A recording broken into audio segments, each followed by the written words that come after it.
E o país continua vivendo uma situação extremamente preocupante.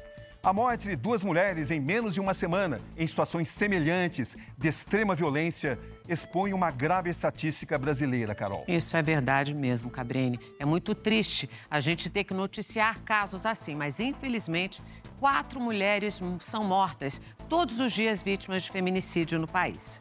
E a polícia do Rio de Janeiro investiga a história de uma personal trainer de 30 anos que tinha acabado de pedir ajuda para a família. Uma profissional dedicada, que se orgulhava das suas conquistas. Menina muito meiga, muito boa, trabalhadeira, estudiosa. Foi a maior conquista da vida dela, porque ela lutou muito para conseguir concluir a faculdade. Uma jovem que se desdobrava em busca de uma vida melhor. Sempre correu atrás muito dos seus objetivos. Ela tinha a lojinha dela de eletrônicos, ela trabalhava de motorista de aplicativo. Um crime bárbaro que eles fizeram. Bárbaro demais. Não se faz um ser humano. Histórias de 2 mulheres que tiveram as vidas interrompidas pela violência de homens em quem confiaram. Pra mim ele é um monstro. Não tem definição. Tem coisa pior. Uma mulher em situação de violência, ela vai perdendo o brilho da vida, o brilho de existir. Então ela vai se apagando. E aí quando isso acontece, geralmente, ele vai embora, ele troca.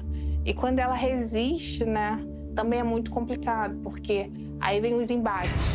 Todos os dias, 4 mulheres são mortas no país. No Rio de Janeiro, os casos de feminicídio cresceram 8% no último ano. Ilinês Valesca da Silva, de 30 anos, tentava colocar um fim nesse ciclo de violência no último domingo. O combinado era de ir pra casa da minha irmã mais velha. E minha irmã mais velha me ligou. Falou, Frank, o que tá acontecendo com a Ilinês? Eu falei, não sei. Tá acontecendo alguma coisa. Nas imagens das câmeras de segurança do prédio, o flagrante. Às 8h59 da manhã, quando tentava deixar o local, a mulher é empurrada, arremessada, pega pelo pescoço. Ela tenta fugir, mas é impedida por Valdenir da Silva Almeida, marido dela. E ele só pegava no pescoço. Pô, minha filha era magrinha. Minha filha pesava 48 quilos. 1 metro e não tinha nem 1,50 m. Ele joga ela na parede e pega por aqui.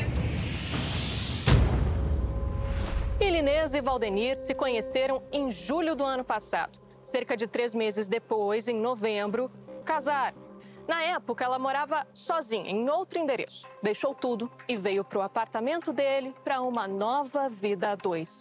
Mas pouco tempo depois do casamento, a violência teria começado, física e psicológica.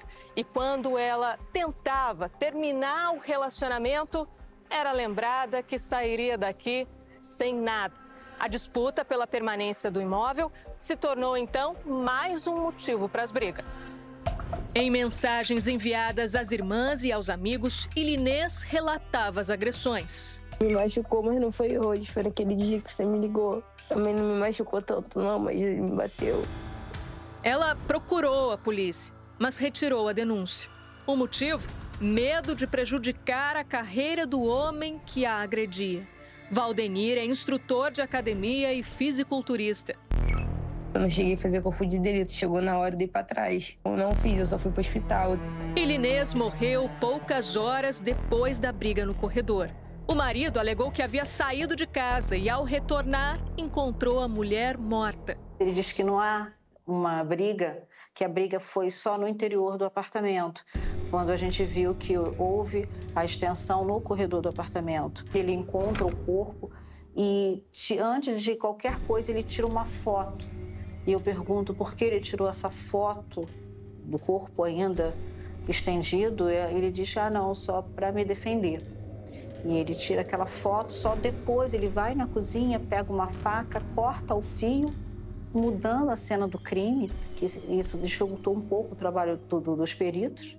Nessas novas imagens exclusivas, é possível ver o comportamento do homem depois de encontrar o corpo da esposa.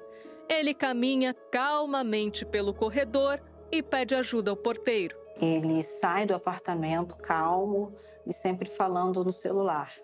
Isso causou muita estranheza da polícia. A perícia encontrou marcas de dedos no pescoço da vítima. O laudo pericial que vai tirar essas dúvidas, né? Como foi o fato, o que aconteceu exatamente dentro daquele apartamento. Mas uma coisa é certa, violência doméstica ela sofria, violência psicológica ela sofria. E ele, quanto a esses crimes que já estão provados, ele será indiciado. A questão é que pessoas com esse caráter dele, pessoas com essa índole dele, são pessoas psicopatas. Pessoas que agem mexendo no seu psicológico, fazendo você acreditar que você é o culpado e a pessoa é a vítima, inverte os papéis. Em briga de marido e mulher, ninguém mete a colher. Durante muito tempo, a nossa sociedade ela reproduziu essa frase e essa lógica. Mas hoje, a gente tem um movimento contrário a isso. Nós, enquanto sociedade, estamos falando, olha só, isso aí tá errado, não pode ser assim, né? Esse é o segundo caso de feminicídio sendo investigado pela polícia em menos de uma semana na mesma região do Rio de Janeiro. Aqui, nessa casa, na cidade vizinha, Nova Iguaçu, chegou ao fim, com o pior desfecho possível, o desaparecimento de uma jovem de 25 anos.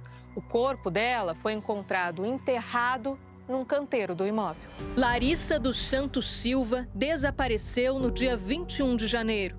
Nas últimas imagens com vida, ela entra num carro de aplicativo. O dono do imóvel, Alan Santos Guzmão Júnior, de 26 anos, passou a ser o principal suspeito.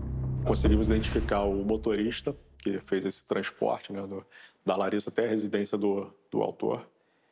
E esse motorista prestou depoimento, inclusive mostrou os dados da corrida, onde dava para ver que o solicitante era o Alan. Eles se conheceram como toda menina se conhece. Você fica com um rapaz 2, 3 vezes, você fica com uma menina 2, 3 vezes e é um relacionamento hoje normal, entendeu? Mas isso tem muito tempo, isso tem 5, 6 meses atrás. No último domingo, Alan e a esposa, Leandra Victória de Souza Fortunato, de 22 anos, foram presos na região serrana do Rio. Eles passaram um curto período separados, mas reataram no final do ano passado.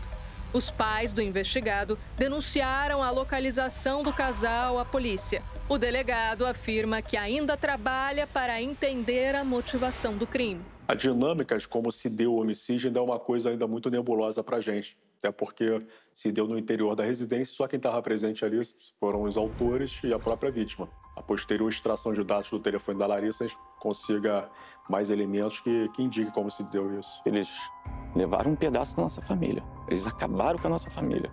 E a gente não vai sossegar enquanto não vê eles lá. A justiça dá o que eles merecem. Não sei se vai ser 20, 30, quantos anos for. Mas que eles peguem a pena máxima. O que eles fizeram com a minha menina não se faz com ninguém.